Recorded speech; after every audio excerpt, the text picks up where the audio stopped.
All right, what is up, everybody? We are live. A few things to cover here today. Start off with the poll question. Do have the poll question up. Who do you think has the best chance to make it to round two in the playoffs? Austin Dillon, SVG, Austin Cindric, Josh Berry are your options for that one. So far, looks like a pretty even dispersion of bets. And if you want to look at the current playoff point standings, Alex Bowman, Austin Dillon, Tyler Reddick, Josh Berry are on the cut line. Above the cut line are Joey Logano, Ross Chastain, Austin Cindric, Bubba Wallace, Chase Briscoe, Chase Elliott, SVG, Christopher Bell, Ryan Blaney, Denny Hamlin, William Byron, and Kyle Larson. Of course, at the top there, leading the way. I picked those because I think, as far as points go, without the wins and stuff like that, I think, like in regular points, if it wasn't for the playoffs or whatever, those would have been your lower drivers, if memory serves me correctly. So those are the reasons that those are the options for it. So there you go. Get your vote in now. A few other things to cover here before we move on. Obviously, the big one that everybody was discussing or talking about. I didn't make a video about it, and I'm going to tell you why here in just a minute. But NASCAR says they have an agreement to sell the charter. They have let the teams know. They have let the courts know. And the big speculation is who is the buyer, and will NASCAR do this? Now, apparently there's going to be a hearing, if I'm not mistaken, on Thursday to figure out if all of this is legal. So we will see then if they're actually able to sell them or if they're not able to sell them. So that is going to be a huge pivotal moment. So obviously, if they do sell them, basically 2311 Front Row Motorsports are most likely going to go out of business, which is pretty much what they said in their statement here after all this was released. This article from Shane Walters of Racing News, where they said, Jeffrey Kessler, the lawyer, said plaintiffs will indisputably suffer irreparable harm if NASCAR is allowed to carry out its plan to immediately sell their charters to other entities before trial, because that would put 2311 and Front Row out of business following the 2025 Cup season. A filing on Monday from Teams Red. Jenna Fryer added to that in that same news cycle that 2311 says in a court filing today it will suffer irreparable harm if it does not receive its charters back, because Tyler Reddick has given breach of contract notice and sponsors are already scaling back because they don't have charters. Teams and NASCAR are due in court on Thursday. So there you go. That is the big thing that I guess everybody was talking about yesterday. Here's my thing. We already have seen this with Legacy and Rick Ware Racing, where Rick Ware Racing wasn't allowed to sell their team to TJ Poocher when they were trying to get all that done until after the legal situation with 2311 is sorted out and handled. I think this is going to be a very similar situation to that, although not exactly the same. I think this is going to be a very similar situation. And what we're going to find out on Thursday is that the judge is going to say, you know what, you can't sell that charter to whoever you have the agreement with until after we resolve this court case, because it would just be legally so messy if, let's just say for the sake of argument, if 2311 wins the argument, or if NASCAR and 2311 Front Row Motorsports reach an agreement and they've already moved that charter to another owner, it would be so legally messy that it would just be absolutely impossible to get compensation and all of that good stuff sorted out. And also it would put 2311 and Front Row Motorsports out of business. So I just don't think we're going to see that sale go through. Of course, the other thing that people wanted to talk about with that sale is who is the purchaser. The name of the purchaser was redacted in that particular legal filing, and a lot of people just immediately went and speculated that it was Dale Jr.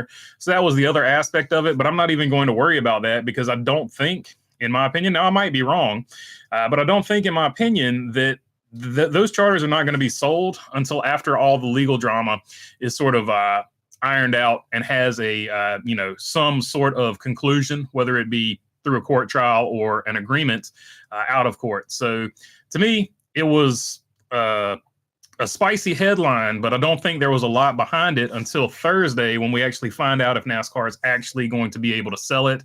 And of course, the speculation as to who the buyer could be. Is it RFK? Is it Dale Jr.?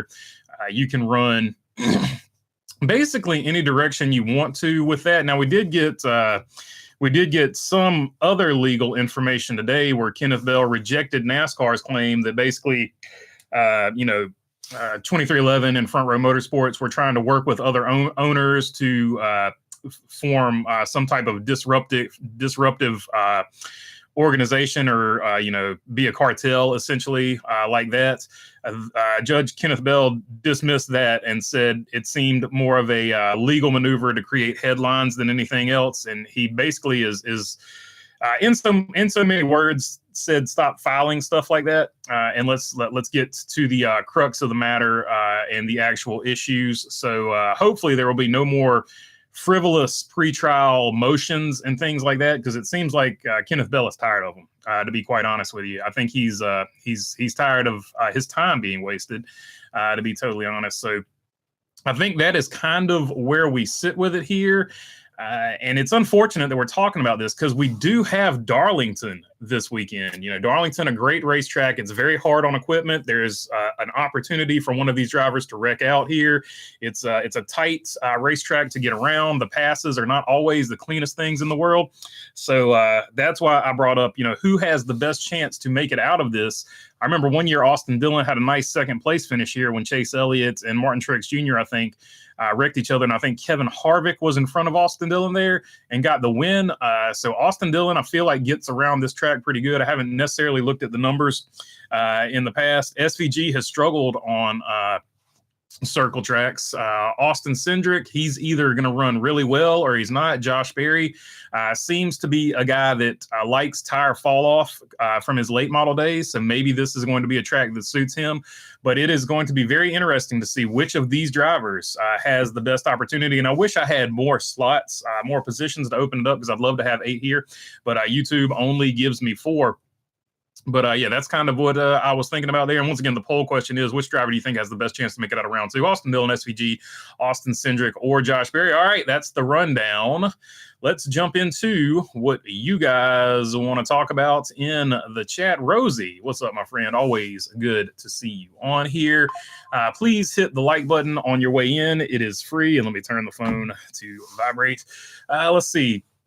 Yeah, so if you want to hit the like button, it would be much appreciated. Cindric has the best shot, I believe, says one wise guy. So one wise guy going with Austin Cindric. Certainly a good pick. He's in a Penske car, and those Penske cars have gotten hot at the right time. If you look at Ryan Blaney's most recent finishes, what's up in between the lanes? I think the tracks lay out best for Cindric. Gateway, Penske, is the team to beat. So Dirty Def also going with young Austin Cindric. Ryan Blaney is my pick for Darlington. So there you go. Tim Brace says he is going to go with Ryan Blaney to win Darlington. Certainly Ryan Blaney is warming up at the right time, and we have seen this in the past from Hendrick drivers. So a NASCAR official admitted the present playoff system is for entertainment, says Mark Langren. Yeah, and I don't think we even needed that admission. We know what it's for. The manufacturers run the teams, and the TV people run NASCAR right now. So the TV people wanted more entertainment, and that's what NASCAR gave to the TV people so they can get the TV money. And so, yeah, 100%.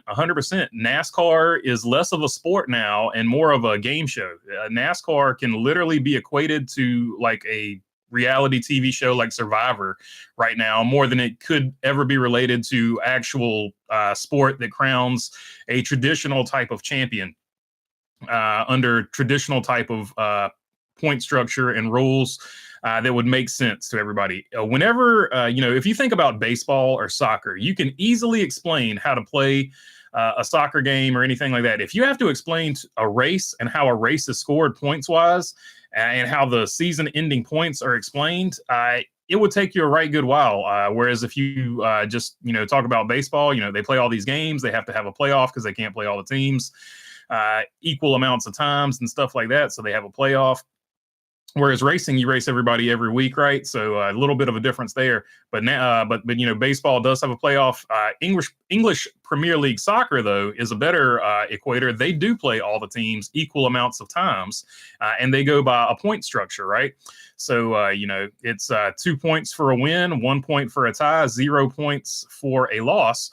And the tiebreaker is the goal differential, goals scored versus goals, scored against you. So pretty easy to explain. I just explained the English Premier League like that. I'm a casual. If I had to explain the NASCAR point system, we would be here for a minute. So I'm not going to do that because, you guys are here. You know how it works. And you know what I'm saying. In between the lanes, I think it is a coincidence, BB, with the poll question because I entered to win a gift card to Lionel Racing, and these were the exact drivers I chose to get eliminated. Says in between the lanes, there you go. So I wish, like I said, at least one more option, like none of those guys will make it or whatever. So I don't know. I am going with that Jones boy at Darlington, says Domer Kaufman. I like it. He ran good at Daytona, and legacy is up this year. Eric Jones definitely gets around Darlington very well. Junior is the redacted name, I bet, says one wise guy. A lot of people speculating that. I don't think it's even going to matter, though, because I'm pretty sure Kenneth Bell is going to say, can't sell them until the lawsuit's figured out, guys. Sorry. Let's see. I heard this morning it's a team who is not currently in the sport, says they're deaf. Yeah, all kinds of stuff is out there flying. Which parts of it is real, which parts of it is not real. We'll probably never know unless somebody wants to say it on a podcast or something like that. So we will not know until somebody actually comes out and says what it is. Yes, one wise guy says Mark Langren. But yeah, a lot of people are speculating that it is Junior Motorsports or Dale Jr. NASCAR selling the charters, and some people speculating also that it could be RFK. NASCAR selling the charters reminds me of 1969 NASCAR strike. You mess with the France family and they will crush you, says Bruce Carvey. Indeed. But nobody actually sued NASCAR for that. So we will see if their union busting techniques are legal or are they not legal. So that's actually, that's kind of ironically what they're going to court about. Is NASCAR a monopoly? Is it not a monopoly? That's what 2311 and Front Row Motorsports seek to find out in their lawsuit. So we'll see what happens. We're going to see what happens. Really starting to look like silly season. Might get wild, says Just Food. Indeed, if they are able to sell the charters, which I don't think they will, once again, there's going to be a lot of open seats. That sucks for 2311 and Front Row. Dang, should have signed that charter, says OJ and Toothpaste. Well, to their point, and which is why they probably will not be able to sell these charters. They couldn't sue NASCAR if they signed the charter, if I remember correctly. So that's why they didn't sign the charters. So we'll see. We'll see what happens. It was a F around and find out situation. We'll find out. We'll see who's going to find out. So I don't know that it's necessarily going to be as clean as people are thinking here. What's up, PC Gone Rogue? Reddick seemed bothered by more than just the playoff bubble during his post-race interview Saturday night. He's been more somber this season than I remember Tyler Reddick ever being. So it seems like there's a lot going on probably behind the scenes with all these drivers that's making it more stressful than it has to be. NASCAR will not be the same anymore after this, says Josh Benton. I agree. This is going to be a very pivotal moment in the sport, regardless of what happens.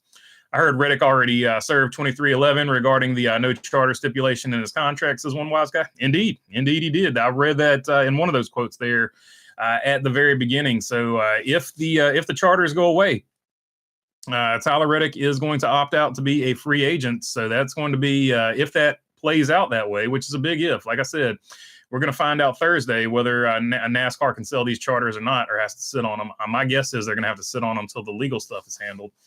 But if they have to sit on them, we'll see what happens with Tyler Reddick here.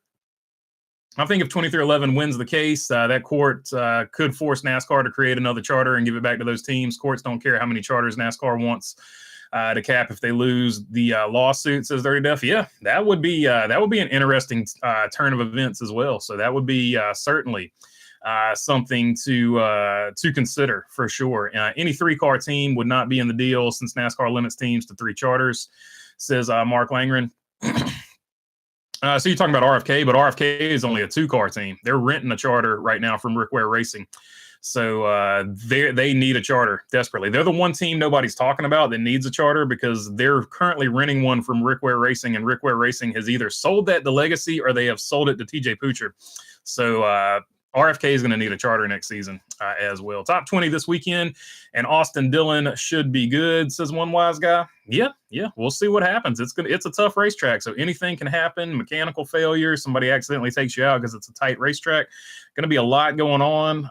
The first race of the first round is always a pressure cooker. 23-11, going to pull the Hell Melon at every track for the rest of the season, says Chris MV. That will be interesting.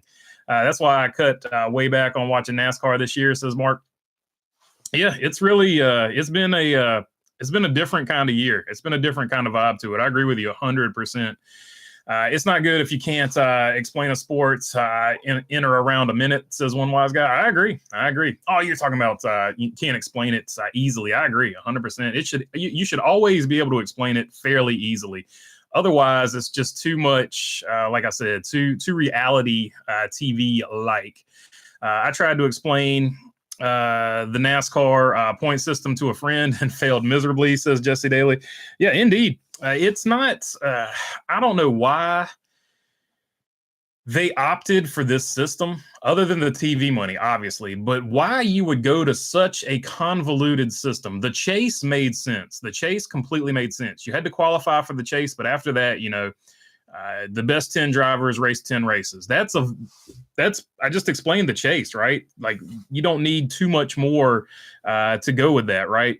That was a decent system that gives you your playoff, that TV wanted. So I don't know. I guess Jimmy Johnson happening to be at his peak when that particular system started kind of ruined that system for a lot of people. Jimmy Johnson not being willing to be as open and as big a figurehead for the sport, like say a Dale Earnhardt Sr. Or a Jeff Gordon before him was, to grow the sport. That also him being the best driver in that era and the biggest driver name in that era ended up being Dale Jr. because he got over with the fans better than Jimmy Johnson did. That was another factor that probably hurt the sport. So there's a lot of different facets and things you can look at during that particular era where the stuff fell off, but the playoffs was definitely one of them. That good or bad, it got its fair share of the blame for that. But now this version of the playoff system definitely needs to be tweaked, and whether or not NASCAR tweaks it in the offseason is going to be a huge thing. I know Jeff Gluck came out with an article talking about he doesn't think they're going to tweak it from everything, and he's on that playoff committee where they talk about these things. He doesn't think they're going to tweak it. That was a big story a few weeks ago. So if he can't, or if NASCAR doesn't make some type of tweak to this playoff system, I think for next season, I think they are really, really going to be shooting themselves in the foot, because I think even the fans that want a playoff don't like this playoff system. So I think they can definitely make a better playoff system than what we've got now. But certainly it's not what most fans want. We'll put it that way. Zilich full-time next year, says OJ and Toothpaste. Yeah, absolutely shocking news. Trackhouse saying Connor Zilich is going to drive full-time for them in the Cup Series next year. I mean, probably the worst kept secret. Appreciate you, OJ and Toothpaste. Probably the worst kept secret in the history of Cup Series drivers going somewhere. So, but it is official. He will be driving that car next season. So, good on them. They got it done. He is officially the replacement for Daniel Suarez. My dad got me the 87 Red Bull Elite diecast for my birthday. Woohoo. Thanks, Pops, says OJ and Toothpaste. Indeed. That's a good one. I do have that one on the way. Do you think 5 Rams is overwhelming for Colleague, says one wise guy? I'll tell you this much. If you think about, because you still have to build those trucks from scratch, right? You have to build five trucks, 5 backups, 5 short track trucks, 5 short track backups, 5 super speedway trucks, 5 super speedway backups, 5 intermediate trucks, 5 intermediate backups, so on, so forth. That is a lot of fabrication work. And talking to somebody who used to, I think he worked for Roush when Roush had a truck team, he said the truck series is probably the most difficult racing vehicle in NASCAR to fabricate. So not only that, but you're fabricating probably the most difficult vehicle. That being said, on the bright side, once you get the fabrication and you put all the parts and pieces on, at least you've already got the motor, the engine situation figured out. Basically, the bodies are still steel bodies, so that's fabrication too. But you don't have to worry about aero because the nose is the only thing you need. So aero-wise, as long as they've got a nose that Dodge is happy with, they should be good to go there. And those trucks are flying bricks anyway. So there is aero tricks, don't get me wrong, but they, more or less are limited relative to that goes. So hopefully they get it all done. But is it overwhelming? Yes, I do think it is going to be overwhelming. I think it is a tall task. And even in the interview or the press release, whatever, they said we've got a lot of work before us. So they already know. They already know what they're doing is a tight crunch, a tight schedule, a tight deadline. But here's the deal. If you're a Ram fan, it's an absolute win regardless. For NASCAR, it's an absolute win regardless. Just to see, Ram, Dodge, Chrysler, whatever you want to call it, back into the sport, it's going to be a huge win for everybody. So regardless of how they run the first season, whether they run good, whether they run bad, whether they start off terrible and pick it up, or whether they just have a full bad year, year two, I do expect to see some improvement. There's going to be growing pains. There's going to be teeth cutting pains and stuff like that.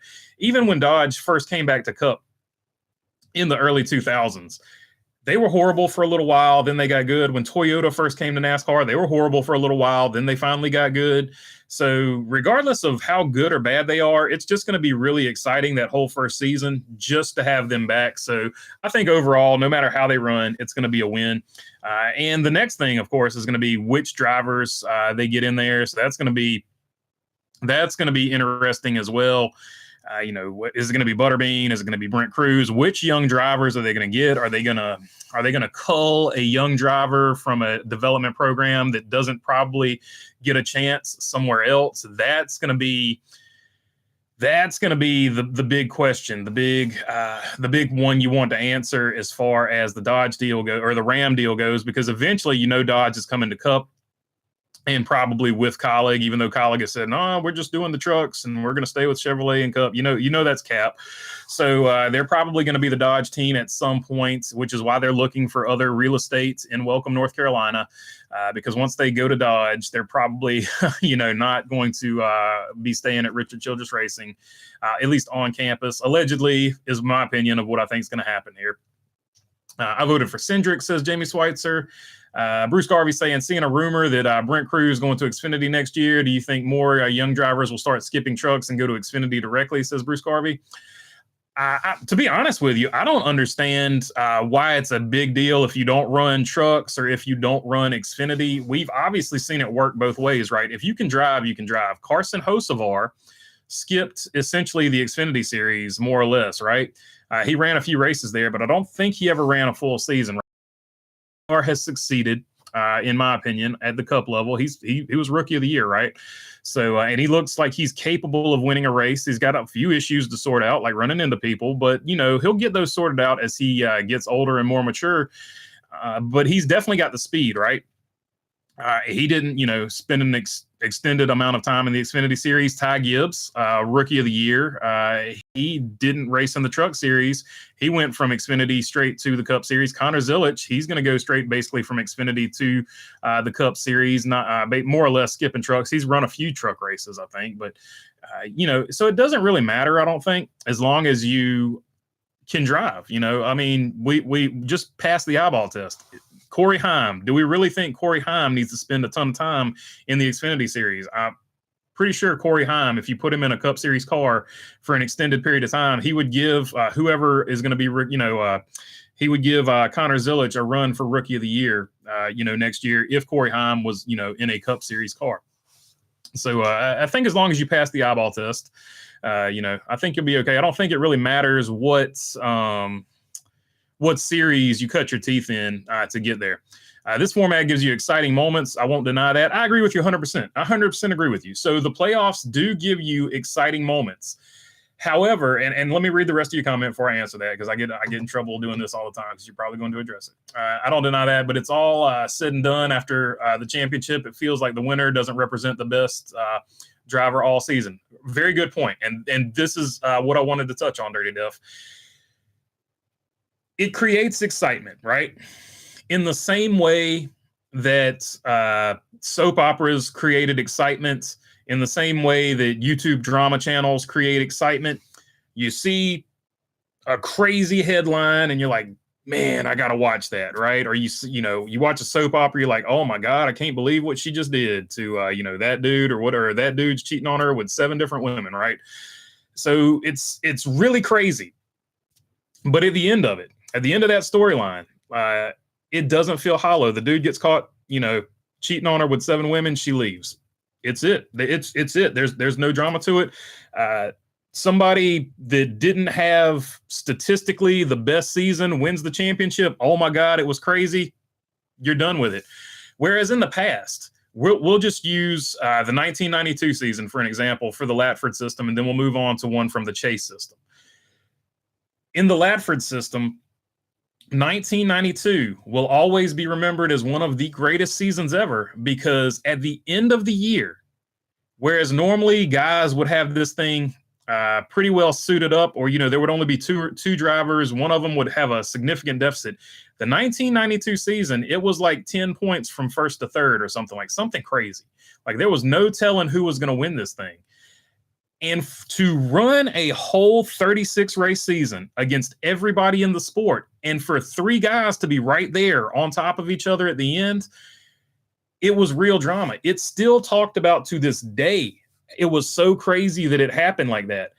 And that is what NASCAR has chased with this system, but it will never achieve that with this system, because even though you've got 4 guys that are all dead even going into the last race of the season, it's not the same. It's not the same feeling, because not all 4 of those guys got there the same way. It's not the same point system. It doesn't create the same drama. You don't feel like all 4 of those guys earned it the way you felt like Davey Allison, the way you felt like Alan Kulwicki, the way you felt like Bill Elliott, and I think Mark Martin was even in that. So actually, technically, I think Mark Martin could have won it too.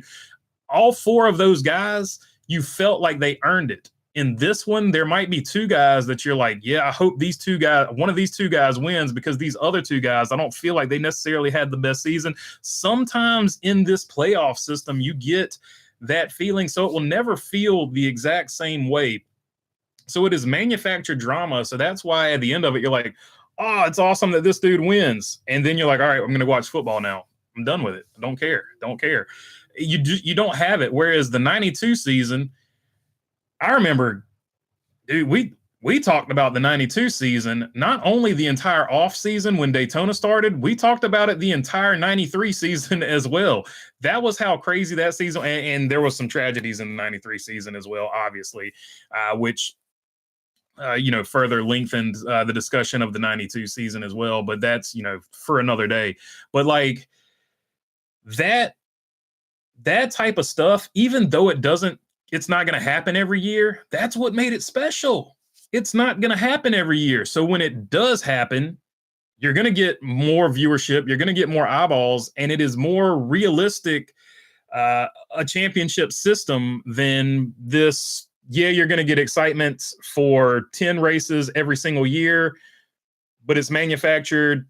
It doesn't feel right. It's the difference between eating, garden grown vegetables or grabbing a bag of chips. The bag of chips taste good, but they're not good for you. You're going to be hungry later because you haven't eaten any real calories. Whereas you eat, garden grown vegetables, they're going to fill you up. You're going to eat less, blah, blah, blah, blah, blah. You get what I'm saying. I've gone off long enough. You kind of get where I'm going with this. One is just, it's entertaining, but it's manufactured entertainment for the sake of having entertainment. You can't create Game 7 moments. You have to have teams earn getting to Game 7 to have Game 7 moments. And in this current playoff system, you're not earning the Game 7 moment. You're just saying, all right, it's Game 7. Let's go. It doesn't work like that. It doesn't work like that. And people are starting to see through it. It was exciting for the first few years. And now people are like, I don't feel like some of these champions are as representative of being a champion as I would like them to be. And that's nothing against the drivers. It's what are the drivers going to do about it? They're racing in the system that's laid before them, and they're dedicating their season to racing in that format. I'm not taking anything away from the drivers, but NASCAR needs to step up and say, hey, I'm glad you gave us all this TV money, but we're not going to water down our sport. We're not going to water down our championship. We're not going to turn this into Survivor or Big Brother. This is NASCAR racing, and it is a sport. It is not reality TV, and it's not a game show. And NASCAR doesn't have somebody with a spine right now to stand up and say that. And that's the problem with the sport right now. All right, I've gone off long enough on that. Let's move to the next comment. 5 trucks for a new team is ridiculous. I may be wrong, but what is colleague? LOL says OJ and Toothpaste. So basically, the other part of that is they are all sponsored by Dodge. So Dodge said, we need 5 teams. We're going to sponsor all 5 teams. So they're giving colleague tons of money to get this done, is the other aspect of it. And not only that, but since it is sponsored by Dodge, colleague can pick whatever race car drivers they want to put into those trucks. Now, I think one truck is obviously going to be an all-star truck where you get like an AJ Allmendinger. Ty Dillon is obviously the other driver there in the Cup Series for colleague. So they're probably, I don't know if it's going to work out with, it might not work out with their Cup Series contracts with Chevrolet, but they will probably put some all-stars in one truck, would be my guess. Maybe some guys that are retired. So that's going to be one truck, I think. The other 4 trucks are probably going to be what you're running for championship points. And the other thing about an all-star truck, you can put a Cletus McFarland or somebody like that over there and run the all-star truck. You're going to have one truck that's just there for PR and creating buzz, right? And then the other 4 trucks are going to run for the championship. That would be my guess. And with those other 4 trucks, you can put in there the most talented drivers you can find that are not currently signed to Ford, Chevrolet, or Toyota, right? So, and even if they are, maybe you can buy out their contract and stick them over there, right? And give them the promise to go to Cup at some point. So I think they have the opportunity, if they can get everything figured out aero-wise, because the Ilmore engines is the same for everybody, they have a chance of going to, competing for the championship the first year. That being said, like I said earlier, with the fabrication and all that, you got to fabricate the bodies, you got to fabricate the chassis. That is a tall order because you've got, it's still the truck series. You still have an intermediate chassis. You still have a super speedway chassis. You have a super speedway body. You have an intermediate body. You have a short track body. A road course body. Yada yada yada. So it's going to be an undertaking, and you got to do that for 5 teams. So. It's going to be an undertaking for sure. So they didn't announce Zilich is going to the 99 next year. Do you think he'll go to the 88 and SVG will go to 97, which he ran in Supercars and Xfinity? I think there's a good chance that happens. I just don't know. Do they get rid of the 99? Do they get rid of the 99 because that was their original number? That's my only hang up there, but it would make sense, right? It would make sense for SVG to go to 97. It would make sense to keep the 88 because they made the big announcement with Dale Jr., right, about the 88 and Connor Zilich. So Connor Zilich driving the 88 would make sense. I don't know. It could go either way. But it would make sense. It would make sense for sure. Does Red Bull have any say in it? Does Red Bull have a preference to an 88 because they used to run the 84, which as was pointed out, ironically enough, today I was talking to the guy who used to wrap the cars, do the graphics wrap for the cars at Red Bull Racing when it was Brian Vickers there. And he said the reason I'd never really put it together, but he said the reason they had 83 and 84 is the cans are 8.4 ounces. That's why it was car number 84 on the original Red Bull. I'd never put that together. I was like, damn, that makes total sense. I never thought about it though. So yeah, the 84, maybe Red Bull's preferential to that. But they can't get it back because that's at 20. Legacy Motor Club has that one. But yeah, that was an interesting tidbit that we were talking about as far as number talk goes today. In Red Bull. Anyway, probably didn't answer your question, but there was some rambling about it. Congrats to Hailie Deegan on her first top 15 in Indy Next. Now there's only 18 cars and 4 crashed out, says Bruce Garvey. Well, it is what it is. You take the wins when you can get them, Bruce. You take the wins when you can get them, and you don't worry about how you got there. So congratulations to her on the top 15. Colleague having 5 trucks. Does NASCAR expand the truck field? I mean, I don't think they've had a situation where they've had to have people go home too often in the truck series. So I think they'll be okay. I think Dodge will be all right. Maybe for Daytona, but other than that, I think they'll be all right. The guys in the booth totally missed the call when SVG took the lead in Daytona. Larry Mack would have been all over it, says Chris MV. And it was crazy. He did such a good job at the front. And even when he messed up at the front, he was non-committal there. And that's how he ended up losing the lead. But he did learn a lot there. So he knows if he ever leads again, he has to immediately either go top or bottom. So he's got to choose which lane he wants to push, but he got non-committal there and got sort of hung out in the middle. So he did a great job, though, I thought, at the super speedway and learned a lot. And him going to the front was a huge deal. I agree with you. They totally missed it, Chris. And they should have said more about it. Bikini to Dodge. So they have the driver, says Mark Langren. Is it I don't know. I don't know if she'll come back and race trucks, but I'm not. I assume you're talking about Haley Deegan. I don't know if she'll come back and race trucks or not, but it would be a PR. It would be a big PR move if she was like maybe in an all-star truck or something like I was talking about. They will probably have one truck for PR. Is it Heim time for Ram, says OJ and Toothpaste? If I'm Dodge and I can get Corey Heim, that is a huge win. That is a huge win, in my opinion, because I think he is, I don't know why Toyota can't find a spot for him, but apparently they can't. So if you can get him, I would get him. I think he's super talented for sure. Like Jesse Love would be another one. If you can get Jesse Love, that would be a huge win. Jesse Love obviously probably wants to race Cup next year, but if he races Dodge for a couple seasons with a promise of going to Cup, that's not a bad grab, I don't think. So, and I think you will get one veteran. You're going to want one veteran over there for setups and stuff like that. So I do think you get like a veteran, maybe like a Grant Enfinger or somebody. Just get a solid Truck Series veteran over there for Dodge. I think or Ram. So I think you'll see that there too. These manufacturer teams entering trucks and later the Cup Series will face many challenges in building these teams: driver and crew chief development, engines, chassis builds, and aerodynamics, says Tennessee Smokey. I agree with you 100%. The only thing I'll say is they do have Ty Norris, and he knows how to navigate this stuff because he ran DEI, he ran Trackhouse, and Trackhouse got off to a good start, and a lot of that was because of Ty Norris. So I am optimistic that he knows how to get the job done. He has a track record of getting the job done and always improving whatever team he goes to. And he is the reason they got the Dodge deal done over there at Colleague. So shout out. And even Chris Rice said in the press release, shout out to Ty Norris. We don't get this done without him.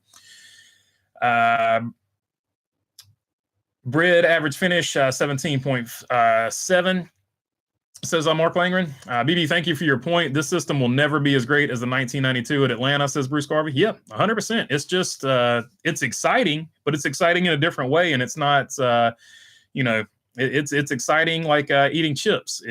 But if you've got, chips in front of you, or you've got like a great big, garden grown vegetables and a T-bone steak or something, whatever your favorite meal is, or a bag of chips, like, yeah, the chips are exciting until you get your favorite meal in front of you. Pizza, whatever your favorite homemade pizza, homemade pasta, whatever your favorite meal is, like the chips or the candy is exciting until you see your favorite homemade meal or whatever, right? And one's just a lot more satisfying.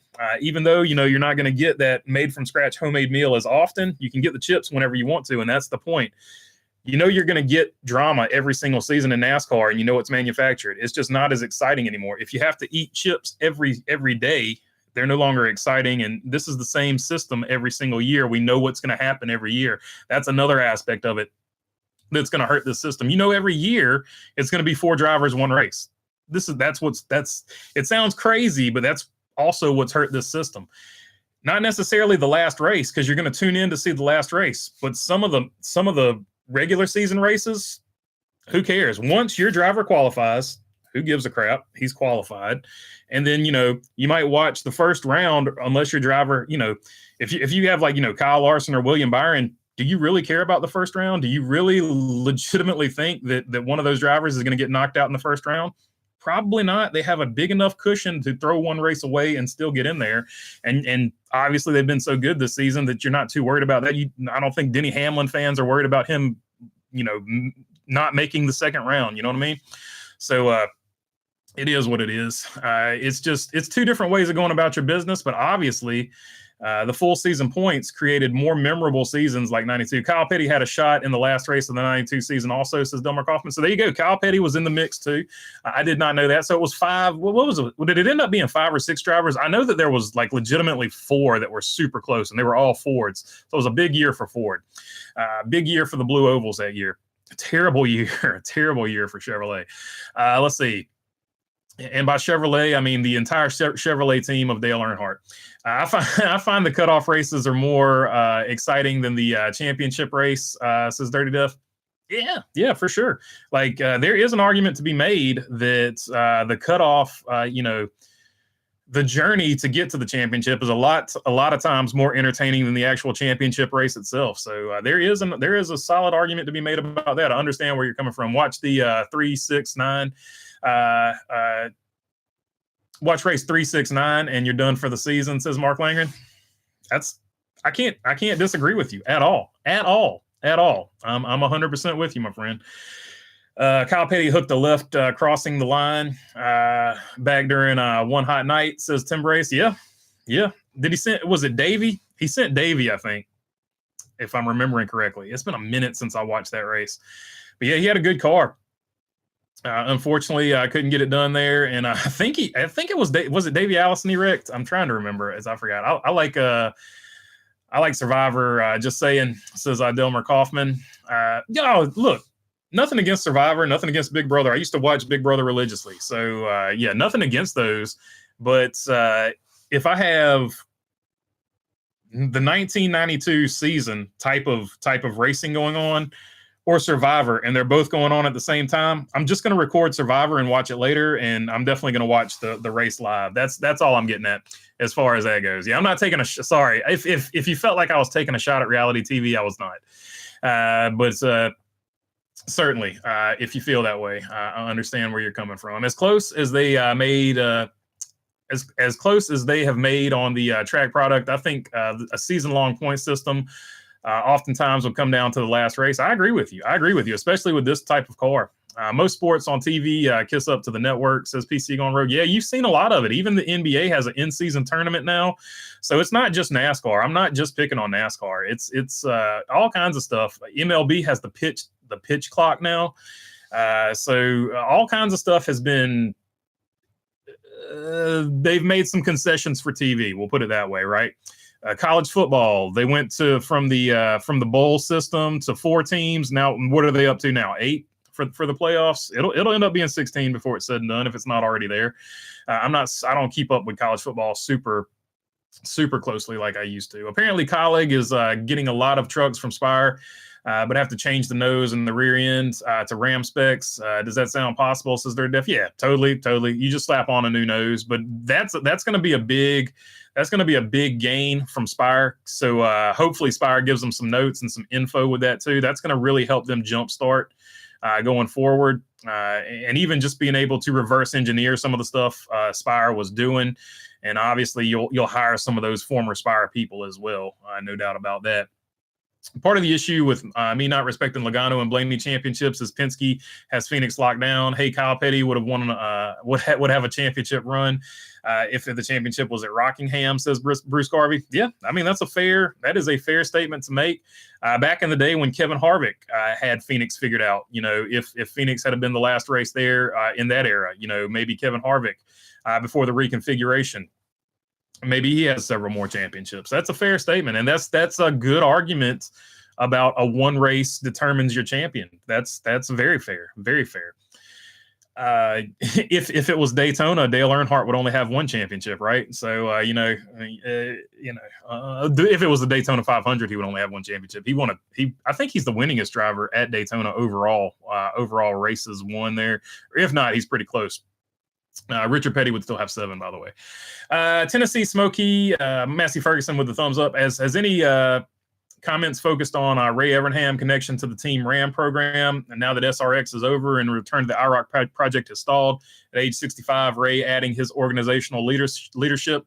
Yeah, look, if you're a colleague, I wouldn't be scared of calling Ray Evernham at least at least getting some notes from him, yeah, I think that would be a good move for sure. But I haven't heard anything about it. But yeah, I wouldn't be scared to give him a call. Yo, Cody did pretty good at Daytona and led more laps than he has in his whole career, says Riders. There you go, Cody Ware, Ryder, pulling for his guy there, and he did have a good showing there for sure. Missed the good old days when Winston's and Busch was talking NASCAR. Says Krusty, talking about the Busch Series and the Winston Cup.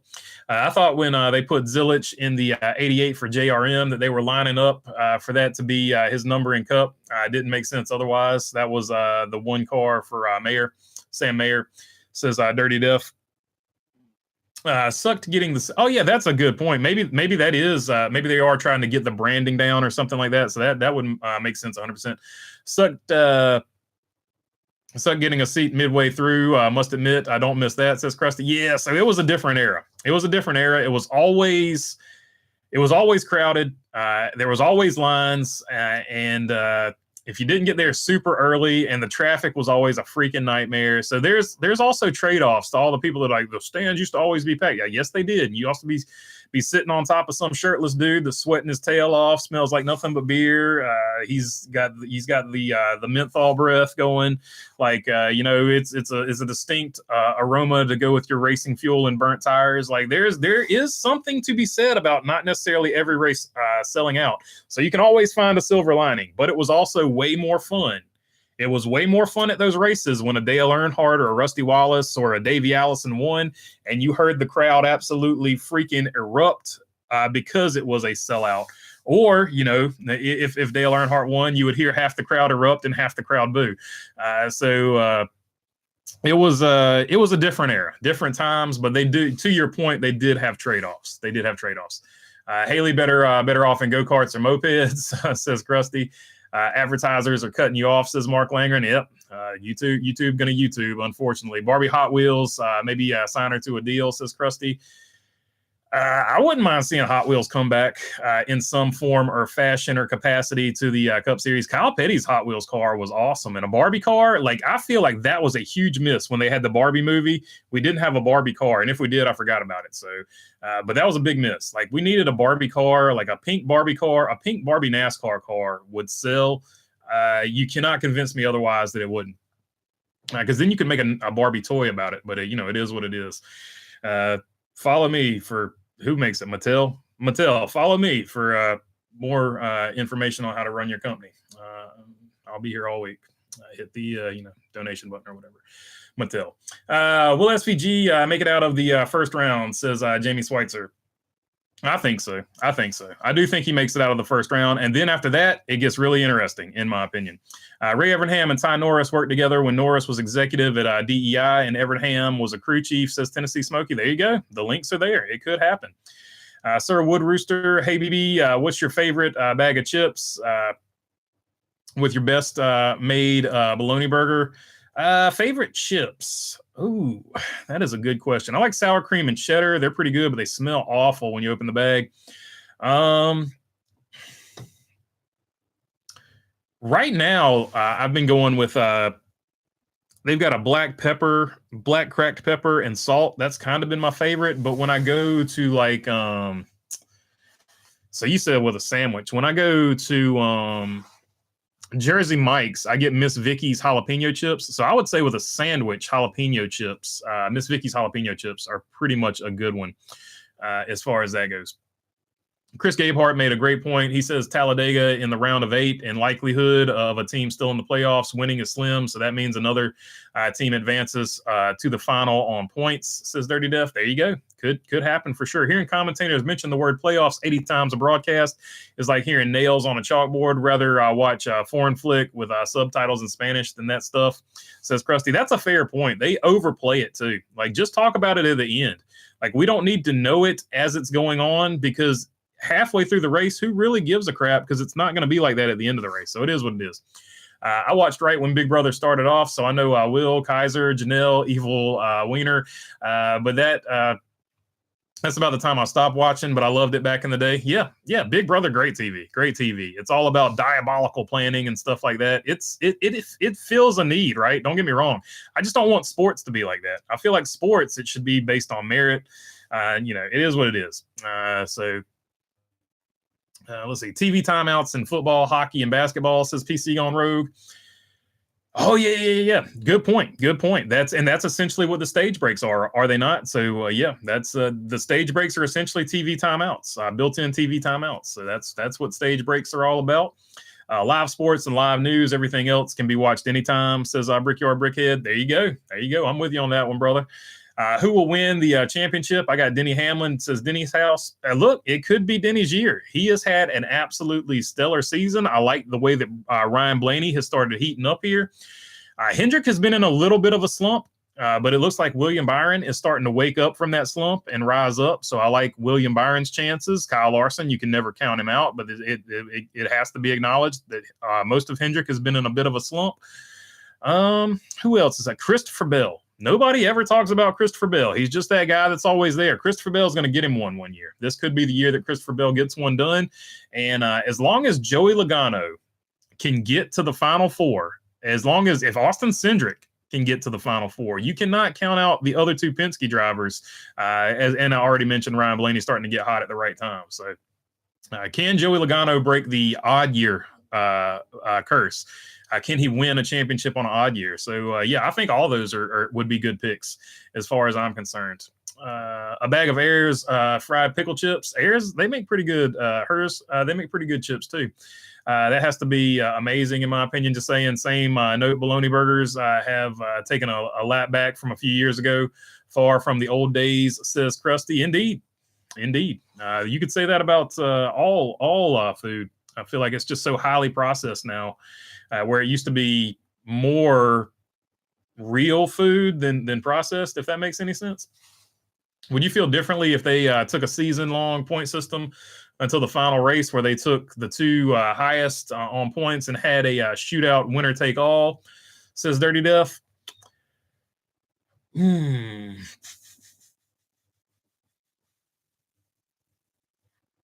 I don't like that. I just don't.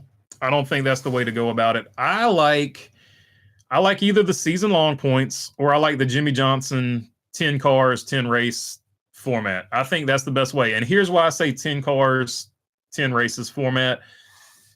I don't need 16. I don't need 12. That's half the field. Let's be real. Like, yes, there's a 40-something car field, but there's only about 30 of those drivers that are realistically have a chance of winning this championship. So when you put 16 cars in there, that is half the field.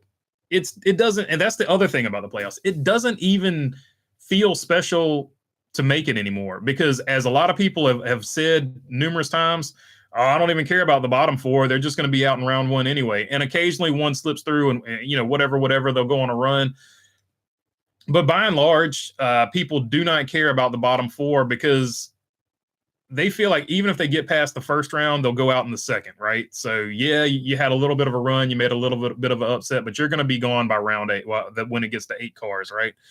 So having 16 in there makes it, it just makes it less special to actually make the playoffs. So imagine it right now. Yeah, win and you get in. Cool. Keep it. Fine with me. Win and you get in. But only 10 of you guys are getting in. So if more than 10 people win a race, you still have to be up there in points. You have to be above that 10th guy or 11th. You have to be above that 11th guy in points, even if you win a race. So that takes away, we'll just pick on Harrison Burton from last year. That takes away the Harrison Burton from last year, or even if Austin Dillon had got in after wrecking everybody. So that kind of fixes all that stuff. So that would kind of fix all that, wreck to get in type of stuff if you just limited it to 10. Sorry about that. Let's see. BB Bristol lately has been a little bit boring. Do you expect more excitement with it being a cutoff race? I hope so. And a little bit of it has been the tire and stuff like that. It's not that they're not trying to get after it. But yeah, being a playoff race is certainly going to help it. How much you take for red fire chicken on the wall, bro, says Krusty. I don't know, but I tell you what, it was on Amazon. So if you just look up Firebird flag on Amazon, it'll pull up. It's on Amazon for sure. It was like under $15, I want to say. Dale Sr. is the winningest driver at Daytona with 34 wins. There you go. PC gone rogue on the money. Appreciate you, my man, for looking up those stats. So there you go. Dale Sr. is the winningest driver at Daytona. The bad thing about MLB is the stupid extra inning rule of starting a guy on second base. Says just, oh, dude, good point. I forgot about that. So yeah, even MLB has gone to some things for TV purposes for sure. Went from getting free cigarettes at the track and paying $3 for Zen, says Delmer Kaufman. So there you go. He's on the Zen gang. He's a Zen train. Let's see. Remember Richmond in February 1989? Feet were ice blocks by the end. Oh man, dude, some of those Rockingham races got like that. And Martinsville, good luck. I went to one Martinsville race and I got every season in one race. When I got there, it was warm and I was like, oh, it's going to be a nice day, almost to the point of being too hot. Then it started raining, then it hailed, then it snowed, and then they had the race. I swear you experienced every season at once that day. It was fairly recently too, if I want to say. Deep River makes good chips. Deep River is a good one. That's a good chip brand. I can only imagine the amount of notes Ray Evernham might process. Says Brickyard Brickhead. Yeah, he still has boxes of his old notes for sure. Suarez on a heater right now. Last 3 races, 7th, 7th, and 2nd. I think he'll stay in Cup somehow. Too much upside outside the car, and he's not that bad. Yeah, I agree with you. He's got sponsorship too, so I think he can land somewhere for sure. That would be another one, Dirty Death, that I thought about for the colleague deal. Depending on how you view Ty Norris leaving. What if Ty Norris goes and gets Daniel Suarez, puts him in a truck? Yes, Daniel Suarez will be out of the Cup Series for one season, but you're in a truck. You've got Daniel Suarez backing, and you've also got Ram backing. Then as soon as you have Dodge goes to Cup, you've got Daniel Suarez backing Cup in a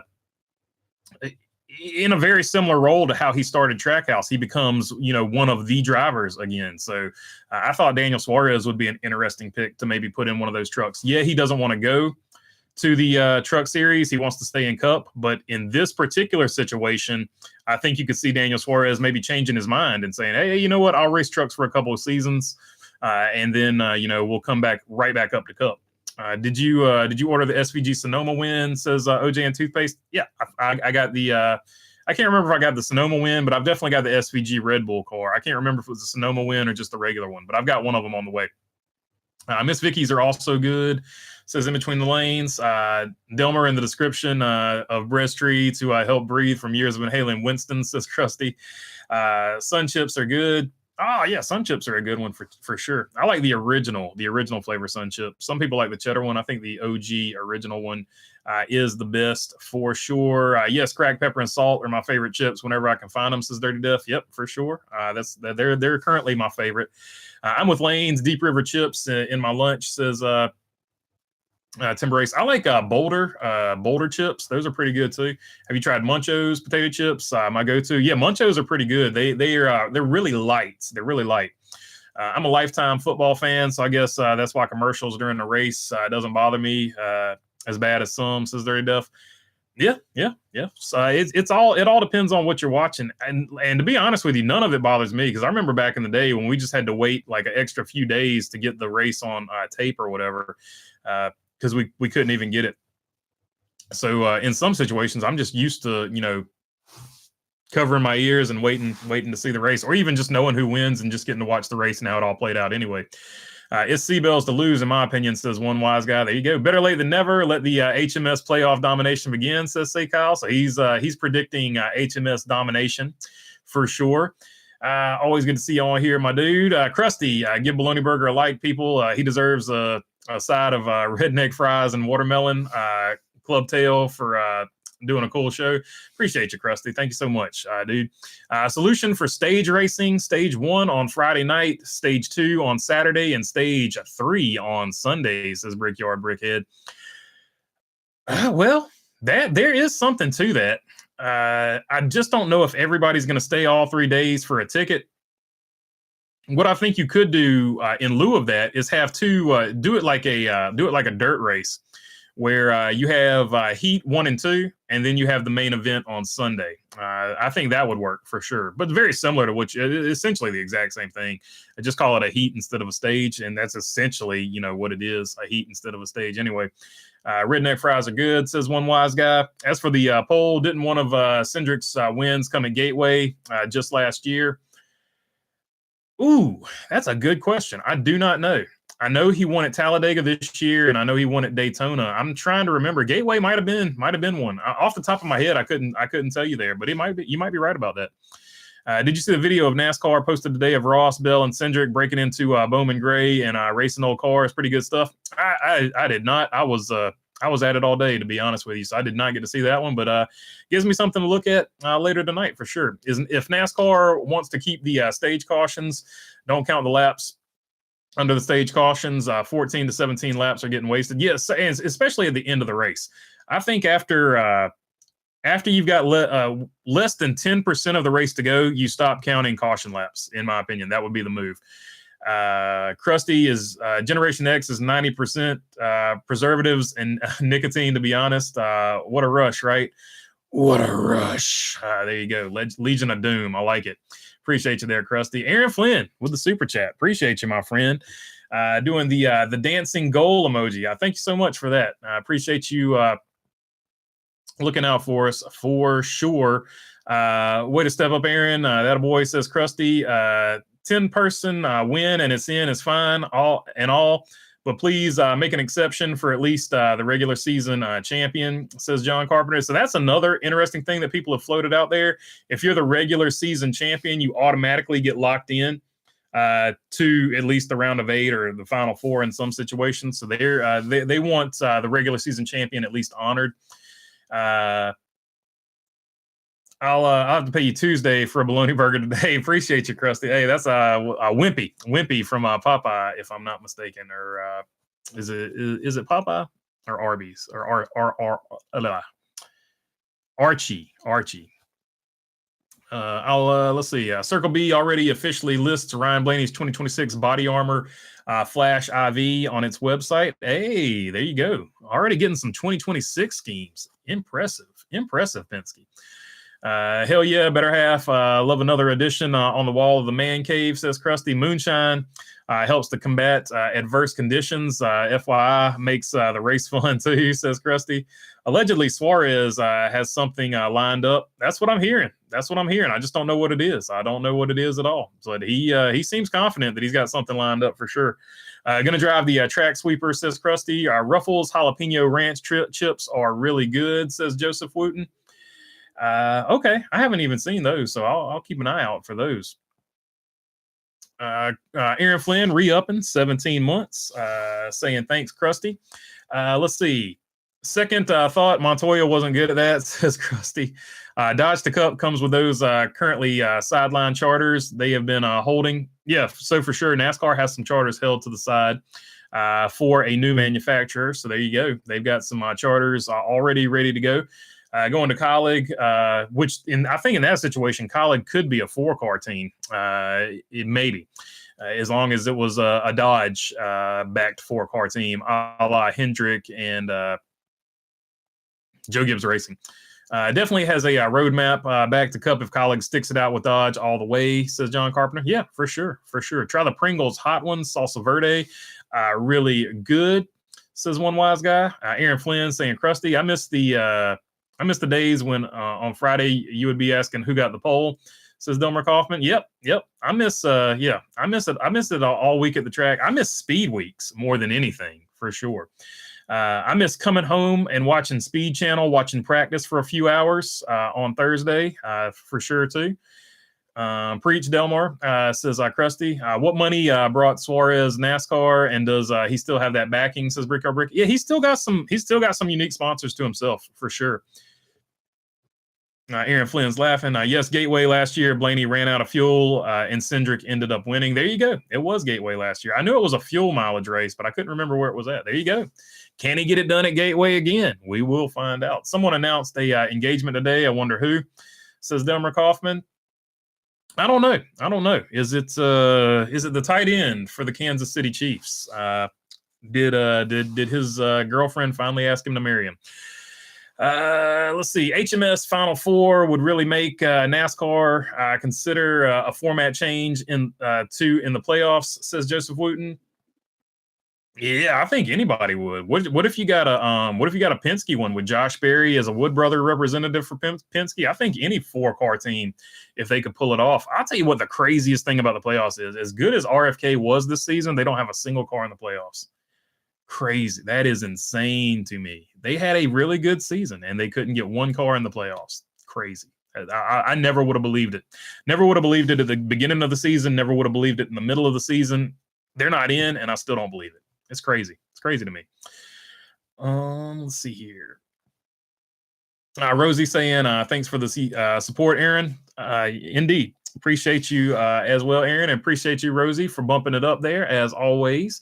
How about they are going to make a diecast of the 88 Xfinity from Daytona, and it has both Zilich and Kligerman's name on the car. Hey, that's hot, dude. I like that. Parker Kligerman. Most races won at Daytona without a trophy. There you go. You're welcome. There's your stat of the day. Stat of the day. Bop, bop. Here comes your stat of the day. Don't sue me, Dan Patrick. Let's see. Wimpy and Popeye, along with the hottest animated female ever, Olive Oil. There you go. It was Wimpy and Popeye. I appreciate you, Krusty. I couldn't remember. I was having a brain freeze there. Thanks for picking me up, my dude. Carlos Slim is the money back. I'm not, hey, Dirty Diff. We're not getting into all that. Trying to stay alive, bro. Let's see. Brickyard Brickhead. Make stage points worth more to keep drivers from pitting early, says Brickyard Brickhead. Hey, there you go. Like, make stage points more so that they actually race for the for essentially the Heat 1 and 2 wins for sure. Mark Langren, I'm just messing with you, Dirty Diff. Good old days, TNN, Speed, ESPN. Oh, dude. Good times for sure. TNT as well. Let's see. I just came here. Zachary Yeager passed, by the way, says Piastri Heim. Well, there you go. I did not know that. So unfortunate. Also, the owner of Lucas Oil, the founder of Lucas Oil, I should say, he passed away as well. So thoughts and prayers to all of those families today, for sure. ESPN announcers will never be outdone by AI, no doubt about it. Could replace the NBC guy that screams playoffs any day, though, says Krusty. So he's tired of the people screaming about the playoffs. I agree with you about RFK.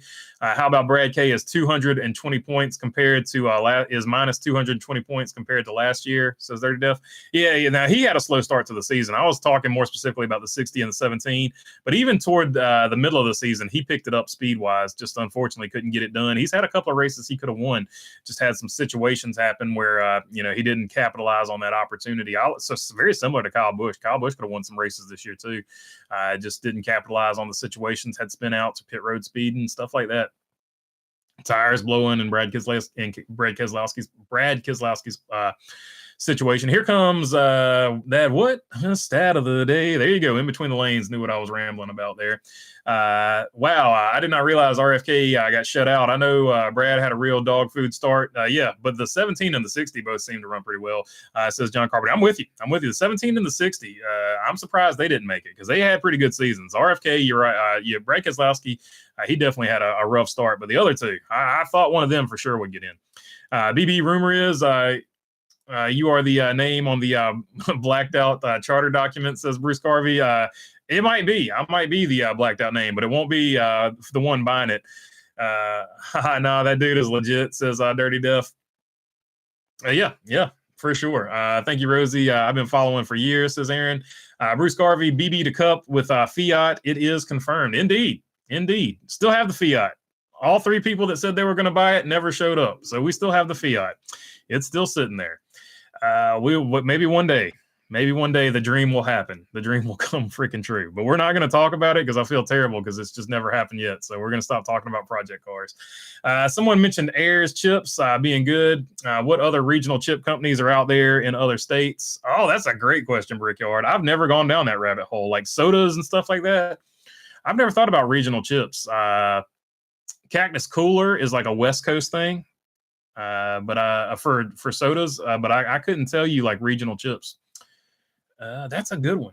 I know Andy Cap's hot fries. That's one regional chip. That's a really good one. I don't know how far the Cap empire reaches, but I don't think the Andy Cap's empire reaches all the way to the West Coast. So Andy Cap's would be the one I could think of off the top of my head. Old Dutch, says Mark Langren. So there you go, Old Dutch. I have not heard of these. So that'll be a good. You guys hang on to that idea for the off season. We'll run down the we'll run down the old tater chip regional action there. Is the field too close in Cup? Says Timber Race. I don't know. It's hard to say. It depends on the racetrack, really. Week to week, day to day. I don't like the fact that they can't build their own chassis anymore. It feels, just because of, it probably doesn't matter to younger fans, but it just feels so not the sport I originally watched, which is the oldest man. I'm screaming at children to get off my lawn right now, but it just really doesn't feel like the sport that I originally started watching. Not that I'm not like, I'm going to stop watching this sport. I'm not. I'm going to keep watching it. It just feels totally different. Like, and times change, things change. I'm not, crying about it. It just feels totally different, and it's an adjustment right now. But that's not the only thing. There's just so much now that's totally different about it than it ever was in the past, and it's just a lot to wrap your head around, honestly. But it is what it is. But yeah, I don't know if they're too close, but it just feels really different. It feels really different than the sport I originally watched. Like, I don't think we would be complaining about the field being too close if they were all building their chassis. It's sort of the tangent that my brain went on, but I didn't fully explain why I was talking about all that. Let's see. Golden Flake, says Dirty Def. So that's chip brand down there. I guess Deep South would be my guess. Epstein's Resort to be official resort of Cup, says Krusty. I don't know about all that. I don't know about that. Here in Alabama, says Dirty Def, talking about Golden Flake. Sturzing's had a great chips, and we just got the yellow check because I said the wrong word that you're not allowed to talk about. The guy that owned the island. So this one probably won't be monetized. Sturzing's had great chips before they changed the recipe, founded in Burlington, Iowa. The best-selling chip in the southeast of Iowa, says John Carpenter. There you go. They're still a good chip, but the old oil and salt levels were top tier.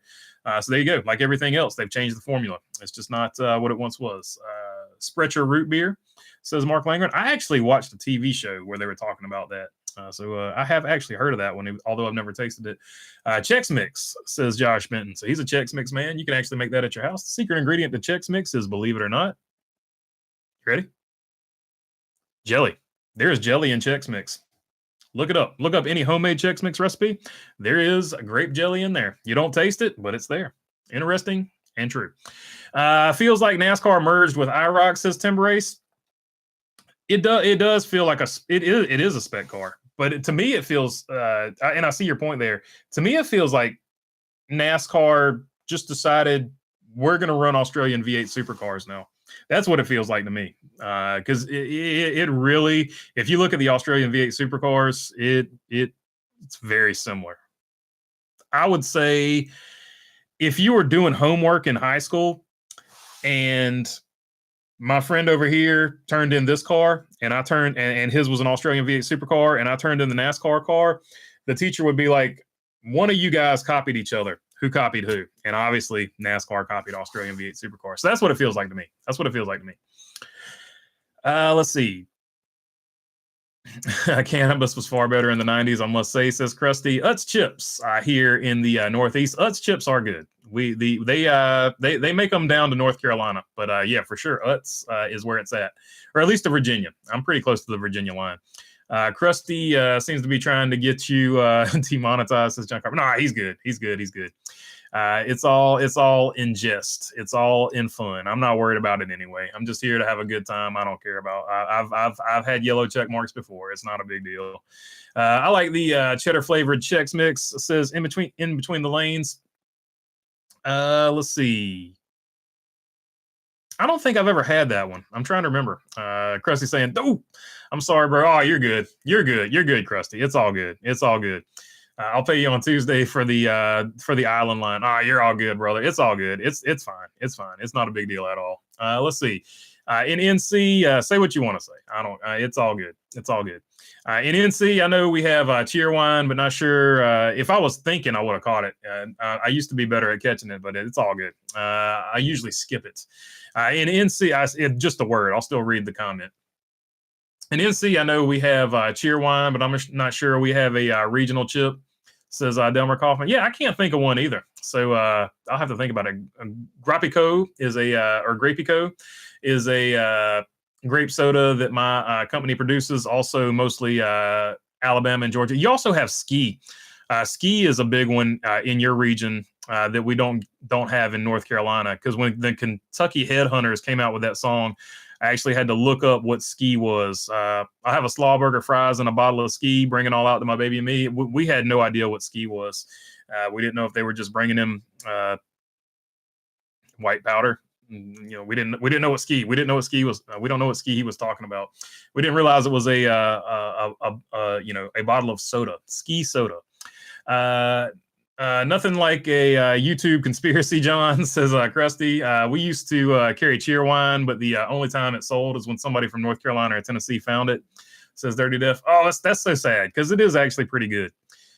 You race, especially in the glass bottles. The glass bottles is the one you want because it's got real sugar in it. You racing this weekend? I am not. I am going to be on my way out of town for a prior engagement, but Young Lane Woods is going to be racing at Franklin County, which is called something else now, but Franklin County, Virginia. He'll be racing up there. Craig Moore going to help him. I will not be making that one, unfortunately. But Franklin County, Lane Woods, check him out. I don't know if it's on TV or not. Let's see. I saw a post on Instagram with the Wood Brothers show car. It was a Gen 6 with a single lug nut on it. It says in between lanes. There you go. There you go. They're making hybrid technology over there. Am I the only person that missed the SRX Racing Series this summer? It was a fun Thursday night watch, says Bruce Garvey. I miss it too, man. I love the SRX Series. I thought it was a great idea. Just, I guess it wasn't profitable enough to continue it going. I loved it, though. I loved everything about it. I made a whole video about it, why I love the SRX Series, and you should too. I loved the SRX Series. I hate that it's gone. I hate that they took the ringer out. I feel like that was part of the downfall of it. But the first year of it, oh, my God, what a series. What a series. What a time. Can't believe it's gone. Sad times at the OK Corral. Have you ever tried RC's wine? I have. It's not bad. It just depends. I mean, there's different variations of it. It's Robert Mondave helped him make it. You can take a tour of the winery if you visit Welcome, North Carolina. You can actually get a ticket to do the they're not far apart from each other. You can do the RCR Museum, pay for the ticket there, and there's like a discount rate if you do that to do a tour of the winery as well. Childress Vineyards, the name of the winery. So I would encourage anybody that comes to the Welcome, North Carolina area to visit both of those. And not far from that, actually, is Level Cross, where the Richard Petty Museum is at. So you can actually get all of those in it's a pretty condensed trip. I would recommend anybody down there to that's going to make that visit. You hit all three of those for sure. Probably the winery last, and make sure you do it responsibly. Let's keep it responsible for sure. Let's see. Grippo's barbecue chips are really good. Cincinnati area, says Brickyard Brickhead. I've never heard of those, so I'll have to check that one out too. Kentucky Headhunters back in the day when country music was great, says Joseph Wooten. Yeah, weren't they originally like the Georgia Satellites or something? I thought a bottle of Ski was just how to fit whiskey into a line in the song. That was another theory I think some of my friends had. He's talking about whiskey. I was like, I don't think you can serve whiskey at a diner, but I don't know. Maybe there was different rules back then. Let's see. But yeah, that would make sense too. Cheerwine is awesome, and I just started liking it, and we stopped carrying it. Still find it at Cookout around here, says Dirty Death. Hey, there you go. Yeah, it's a good one. It's a really good one. It's what I like about Cheerwine is, unlike other sodas, Cheerwine is so sweet, you only want one of them. Like some sodas, like a Coke or a Pepsi, you can drink sometimes 2 or 3 of them if you're just not paying attention or whatever, just being a total wreck that day or whatever. But Cheerwine, after the first one, you're like, that's good. I'm good on that. You know what I mean? So I feel like that's one of the underrated aspects of Cheerwine. It's very rich. It's very rich in flavor, I guess is what I'm trying to say. Yes, I miss SRX. I watched both seasons. Best SRX race. My vote probably Nashville Fairgrounds battle between Bill and Chase Elliott. That's a good one. I'm super biased. Mine was South Boston because I actually got to see it live, and a guy that I met down there, he ended up watching the channel and stuff like that. He actually brought me in the booth with him, and I was like, man, that's so crazy. I'm always going to be thankful to that guy. I can't think of his name off the top of my head, and I feel awful about that. But shout out to him. He's in that video. I put him in the video somewhere in there, I think at the end. So if you ever watch that video, his name is in there. I think Miles, maybe. I don't want to get his name wrong. But yeah, he's in that video. So if you haven't seen it, go watch it. Go watch the SRX video.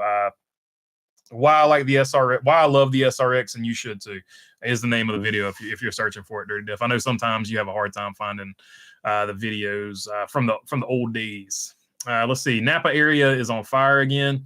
Says one wise guy. Oh, that's terrible, man. California is they're not having a good run with the fires, unfortunately. I hate that. Chad is a subscriber. Hit the money and pick an option. Says Aaron Flynn. So yeah, Aaron Flynn having a good time today. I appreciate your help, my man, as always. Wonder how many cars are buried on it. So that the one thing about the yellow check mark, it doesn't affect that. So for sure. I wonder how many cars are buried on the petty compound, says Delmer Kaufman. That's a great question, dude. They've got two sitting out there that are just spray painted colors. They're not necessarily buried, but they're not going anywhere anytime soon. So yeah, that's a great question, because what he's referring to is back in the day, you used to never throw a car away. You would bury it so nobody could steal the secrets off of it. So that's RCR would be another one. I wonder how many cars are buried at RCR. Like these old Roush Racing's old facility. I wonder how many cars they got buried around there. You need the GPR, the ground penetrating radar. You need to roll. It looks like a lawnmower. You just roll it across. We need to see how many cars are buried. This can be like what's that? The search for Oak Island Gold or whatever. We need a NASCAR version of that where you go to all of the old race shops and just see how many cars are buried in the backyard that could be unearthed. And we can now steal their secrets. Yes, that's what we will do. Let's see. Haley Deegan was actually decent in the SRX series, says Joseph Wooten. She was. That car for some reason suited her 100%. I think she got a second or a third in there, one or two times. King might still sign items if you visit the museum and buy a souvenir. Did it a couple times at Randleman, says Brickyard Brickhead. Indeed. If the King sees you in there, he will wander in there and usually talk to you, is what I've been told. So that is a good chance that happens, and he will definitely sign it. If you want it signed, he will sign it. He's one of the best. He's still an ambassador for the sport. 88 years old, still the best ambassador for the sport. One of the best ambassadors for the sport, in my opinion. Always going to be my favorite. Him and Dale Sr. For sure. That's awesome. Never heard that story. I'll check out the video on your page. Appreciate you, Dirty Diff.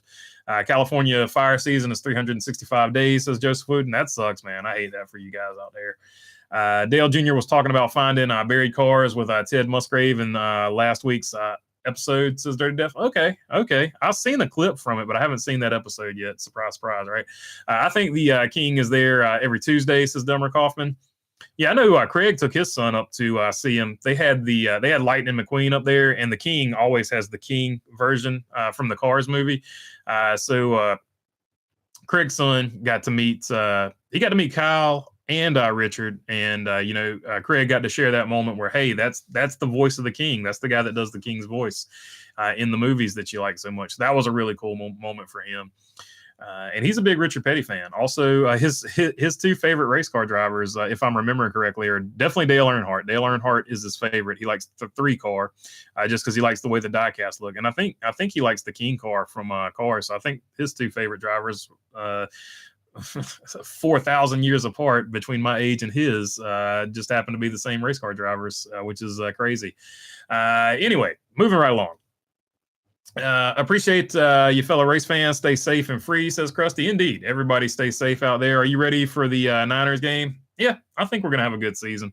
A little bit of ways away, but I think it'll be a good one. College football, I think, kicks off this weekend, and then usually a couple weekends after that, or a weekend after that, is the NFL. So college gets a little run, and then it'll be NFL time. Yeah, I'm optimistic about the 49ers. Missed the draft today for the league that Quattro set up, so I auto drafted. So we will see what kind of team I've got over there. We're gonna have to make some adjustments rapidly. I'm imagining. I hate an auto draft. God, I hate an auto draft. But it is what it is. Hawks versus Niners, says one wise guy. Yeah, it could go either way. It's a rivalry game. It's the NFC West. I'm not going to pick a winner. It's the first game. You know what I mean? Like, the NFC West as good as I do. It literally, the Hawks could go 12-4. The Hawks could go, 8-8. You know what I mean? Same with the 49ers. You just never know. It's such a tough division. But yeah, I not this first game, one wise guy, but the rest of the season. I wish your team luck. Just for you. I can't believe I play you first, says Brickyard Brickhead. Football is that game. They tuck the ball, says Mark Langren. Bama plays FSU this weekend, so I'm nervous. Oh, it'll be a good one. That's a tough one to start the season out with, for sure, both ways. Facts, says one wise guy. 49ers 31, Seahawks 21. Seattle sucks. So Joseph Wooten on the Niners gang as well. So yeah, it's going to be a good one. All right. Final results of the poll question. Which driver has the best chance to make it to round 2 in the playoffs? Austin Cindric at a nice 40%. Next on there is going to be 29% saying SVG, 16% apiece for Josh Berry and Austin Dillon. All right. I appreciate y'all hanging out. Until the next one, y'all take them easy now. Peace.